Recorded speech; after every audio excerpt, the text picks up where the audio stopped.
Bonjour à tous, je m'appelle Aurélie. Mon travail consiste à vous accompagner dans l'évolution de votre carrière. Après avoir constaté que de nombreuses personnes cherchent à découvrir de nouveaux métiers, j'ai décidé de partir à la découverte de salariés et de chefs d'entreprise qui acceptent de partager avec nous leur expérience. Chez Super Compétences, nous mettons notre expertise à votre service pour que vos projets prennent vie. Je suis très contente de vous partager l'enquête métier du jour. Vous êtes prêts ? C'est parti ! Bonjour à tous et bienvenue dans ce nouvel épisode. Je suis aujourd'hui en compagnie d'Amandine qui va nous présenter le métier d'Online Business Manager. Bonjour Amandine. Bonjour Aurélie. Est-ce que tu peux commencer par te présenter, nous dire qui tu es, d'où tu viens et qu'est-ce qui t'a amené à faire ce métier ? Alors, moi, je suis Amandine, j'ai 35 ans, j'habite en Île-de-France, donc en Seine-et-Marne. Et ce qui m'a amené à faire ce métier, en fait, j'ai été comptable pendant 8 ans en cabinet. Après, j'ai été assistante de direction pendant 6 ans et j'ai eu des enfants entre-temps. Où j'ai eu un petit peu ce déclic où déjà je savais que je voulais entreprendre, mais je savais pas trop dans quoi, surtout qu'en compta, c'est réglementé. Donc tu peux pas devenir comptable à ton compte ou quoi, c'est pas possible.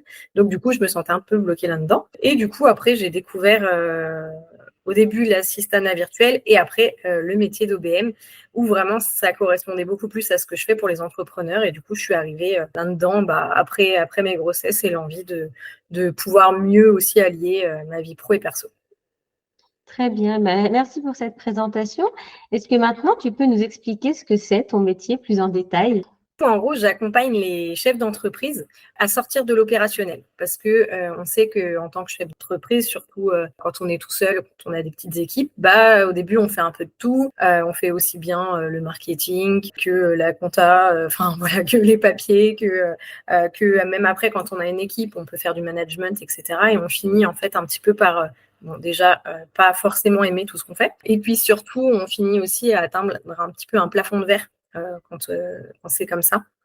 Parce que à un moment, que ce soit au niveau du temps ou des ressources, on est un petit peu limité. Et donc, moi, j'interviens en fait à ce moment-là. J'interviens vraiment pour structurer le business parce que souvent, c'est pareil. Quand on est entrepreneur, au début, on fait un petit peu comme on peut. On fait pas forcément de process, etc. Donc, quand on veut déléguer, en fait, c'est compliqué parce qu'il y a rien de posé sur le papier, etc. Vraiment, moi, je suis le bras droit des entrepreneurs où en fait, je structure, je m'occupe vraiment de l'opérationnel. Donc, par exemple, s'il y a besoin, on va dire, pour l'administratif, des fois, ça peut être moi qui fais s'il n'y a pas d'équipe, ou après, on peut recruter une assistante qui le fait et moi, je gère l'assistante pour que l'entrepreneur n'ait pas à le faire. Je vois avec lui bien les process pour que quand la personne, elle arrive, c'est pareil, qu'elle puisse vraiment faire ce qu'elle a à faire et au mieux, parce que quand c'est pas bien délégué, en fait, souvent, ça fonctionne pas. Voilà, donc c'est vraiment... Et puis... ça permet que vraiment l'entrepreneur il soit épaulé au quotidien, même pour brainstormer sur l'entreprise. Enfin voilà, c'est vraiment un duo en fait d'entrepreneurs quand on est OBM. D'accord. Donc en fait, oui, tu les aides dans les tâches quotidiennes. Ouais, après c'est pas forcément, j'interviens pas forcément dans les tâches, mais c'est vraiment en fait je mets des systèmes pour qu'il y ait moins d'opérationnel possible et après je les aide à trouver des personnes pour l'opérationnel, pour vraiment et par contre, comme je disais, si il est tout seul, ça peut être un peu en mode hybride où là tu mets un petit peu les mains dans le cambouis, on va dire. Mais voilà, pour le coup, c'est vraiment tout systématisé pour pouvoir déléguer au mieux et que la personne puisse, le chef d'entreprise puisse se sortir de tout ça. Comme ça, Plutôt alléger la charge de travail ouais, c'est ça. grâce à des process simplifiés. C'est ça. Et puis même au niveau de la charge mentale, en fait, parce qu'au final, il sait que quelqu'un gère derrière et lui, il s'occupe plus que de développer l'entreprise et tout le reste, en gros, c'est bon. Back office. Voilà, complètement. Quelles sont tes conditions de travail? Comment tu organises tes journées?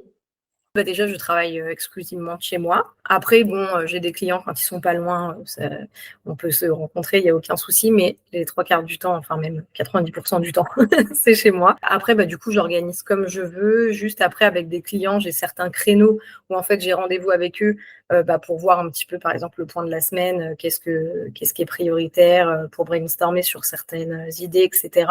Mais après, vraiment, je travaille en fait sur mes dossiers clients au fur et à mesure des besoins et en fonction de ce qu'on s'est dit justement pendant ces réunions-là. Donc après, j'adapte vraiment en fonction des besoins de ma journée en fait. C'est un travail qui nécessite de travailler le week-end, par exemple, ou pas forcément? Là, non, après, tu n'es pas obligé. Après, c'est vraiment toi qui vois les conditions aussi avec le client. Moi, je vois dans les clients que j'ai, les activités qu'ils ont, ils n'ont pas besoin que je sois là le week-end. Enfin, c'est des choses qui peuvent complètement attendre le lundi. Et moi, voilà, j'ai été très claire là-dessus avec eux pour cadrer aussi la relation là-dessus. Tu as besoin de quel matériel? Il y a beaucoup d'investissements? Bah non, du coup, pas du tout. Tu as juste besoin d'un ordinateur et d'une bonne connexion Internet pour le coup. Et puis, c'est tout. Quelles sont les compétences nécessaires pour faire ton travail? D'être organisé quand même, c'est mieux.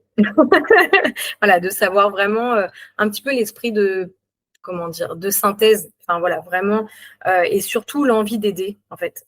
Voilà, avec les entrepreneurs que j'accompagne, c'est vraiment ça en fait qui fait la différence. C'est vraiment, tu vois en fait le changement chez tes clients. Quand tu arrives chez moi, j'ai ma première cliente où quand je suis arrivée, elle travaillait 6 jours sur 7, 10 heures par jour. Enfin, elle ne voyait pas le jour. Que là, elle a pu prendre des vacances pour la première fois depuis je ne sais pas combien de temps. Qu'elle me dit à chaque fois, là, mais c'est trop bien, je ne m'occupe plus de tout ça. Voilà, c'est vraiment en fait quelque chose où tu as envie, on va dire, d'intervenir sur autre chose et de vraiment aider au quotidien. Après, les compétences, j'ai envie de dire, ça dépend aussi du client. Parce que par exemple, si tu as besoin de manager des équipes, faut que tu aies un petit peu des connaissances dedans aussi. Comme on dit, structure, etc. Si tu n'as jamais créé de process et tout, tu as besoin de savoir un petit peu le faire. Mais voilà, après, c'est vraiment, je pense que c'est plus un savoir-être que des vraies compétences qu'il faut avoir. Faut être quand même aussi avoir quand même un certain leadership parce que c'est vrai que vu que tu es le bras droit des entrepreneurs, il faut quand même avoir une certaine posture en face pour pas tomber dans la relation un petit peu qui peut être de hiérarchie en fait. Enfin vraiment on est dans le même pied d'égalité et c'est aussi important ça d'avoir la bonne posture avec eux. Comment on se fait connaître auprès des entrepreneurs? Il y a une demande de leur part quand même? Alors du coup, c'est quelque chose qui est quand même on va dire, de plus en plus répandu. Comme un petit peu les assistantes virtuelles, il y a quelques années, on ne connaissait pas du tout les assistantes indépendantes. Et là, du coup, l'OBM, là, ça commence à se développer un peu, mais c'est encore un peu méconnu. Mais après, en allant voir les entrepreneurs, enfin moi, je fais beaucoup avec les réseaux sociaux, je fais aussi du réseautage. Je fais vraiment pas forcément le BNI où c'est plus connu, mais j'ai un réseau d'entrepreneurs en fait près de chez moi où on se réunit tous les mois. Donc c'est pareil, ça permet d'étendre son réseau. Donc après, c'est comme ça que moi je trouve mes clients. Et donc, il est possible d'en vivre?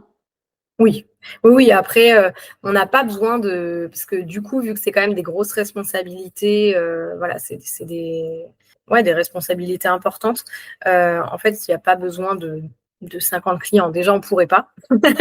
Parce que d'épauler un business tous les jours, etc., si on en a 50, je pense que c'est pas possible. Et du coup, en fait, il y a besoin de trouver, on va dire, même déjà avec 3 clients, on peut en vivre. Voilà. C'est vraiment possible d'en vivre. Est-ce qu'il est possible d'évoluer? Là, pour le coup, après, c'est vraiment pareil. En fonction de la relation avec le client, quand on est OBM et qu'on est bras droit, on est déjà quand même pas mal positionné, on va dire, dans l'entreprise. Donc après, je dirais pas forcément. Après, il y en a où tu arrives quasiment associé en fait à l'entreprise, mais c'est déjà une fonction, on va dire, bien comme il faut dans l'entreprise, où c'est dur d'aller plus haut. Puis c'est peut-être pas le but non plus. Oui, c'est ça. Là, pour le coup, c'est vraiment de les accompagner au quotidien. Et puis derrière, oui, il n'y a pas forcément de but à ça non plus. Quel est le parcours pour faire ton métier? Alors, moi, du coup, ça a été déjà avec mes expériences, comme je disais, où au début, j'étais plus, parce qu'il y a aussi la confusion avec assistante virtuelle, où là, par contre, on fait vraiment que de l'opérationnel. On n'intervient pas sur forcément les stratégies ou l'organisation. C'est vraiment, là, demain, il y a besoin de faire une facture, on va faire une facture. Il n'y a pas par exemple, de brainstormer avec le client, l'aider dans ses stratégies, etc. Il n'y a pas ça à côté. Et en fait, moi, je me suis aperçue au début, quand j'ai été passée par l'assistanat virtuel, que en fait, j'épaulais vraiment plus mes clients sur du conseil, etc., plutôt que vraiment sur des tâches. À la base, je m'étais mis en tant qu'AV Mais je me suis aperçue que je faisais pas que des tâches. Vraiment, je les aidais à développer leur business, à vraiment mettre des systèmes en place, etc. Et c'est là que j'ai découvert du coup le métier d'OBM. Et après, j'ai aussi suivi, je suis dans un mastermind d'OBM qui s'appelle OBM Elite, où là, en fait, ça permet aussi de structurer notre entreprise à nous aussi, enfin, notre activité, et de mettre en place des choses pour les clients. Après, c'est pas forcément acquérir des nouvelles compétences, mais c'est plus pour vraiment faire évoluer notre business à nous en fonction des besoins. Quel conseil tu pourrais donner à une personne qui voudrait s'orienter dans ce métier? Je trouve que c'est important d'avoir quand même une première expérience dans le service en entreprise, que ce soit déjà un peu de management ou peu importe en fait après.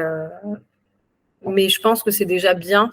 Enfin, je me serais pas vue demain sortir de mon DUT de gestion et d'aller faire ce métier-là. Je trouve que c'est bien d'avoir quand même déjà une première expérience. Enfin là, il y a des OBM qui n'étaient pas forcément managers ou quoi, mais qui ont toujours, en fait, il y a toujours ce point commun où on a toutes déjà été dans le service à l'entreprise, que ce soit en compta, assistante de direction. Il y en a qui faisaient de l'ARH. Enfin voilà, il y a tous, on a tous quand même ce point commun. On connaît quand même bien le monde de l'entreprise et un petit peu comment ça fonctionne. Et voilà, donc je pense que c'est vraiment le plus important. Très bien. Eh bien, merci beaucoup, Amandine, de nous avoir partagé ton métier. De Je suis très contente de l'avoir découvert, en tout cas. Donc, merci beaucoup. Mais de rien, avec plaisir. Bonne journée. Merci à toi aussi. Merci d'avoir écouté ce podcast. Vous retrouverez les liens de notre invité du jour en description. Vous trouverez également l'enquête métier du jour en version PDF dans les notes de l'épisode. Si l'interview vous a plu, n'hésitez pas à la relayer autour de vous et de la noter sur votre application de podcast préférée. Vous pourrez retrouver l'ensemble de nos services sur supercompétences.fr. Si vous voulez partager votre métier, prenez contact avec moi pour que nous puissions en discuter. Je reste également disponible pour parler avec vous de vos projets de reconversion professionnelle. Je vous donne rendez-vous au prochain épisode. Belle journée!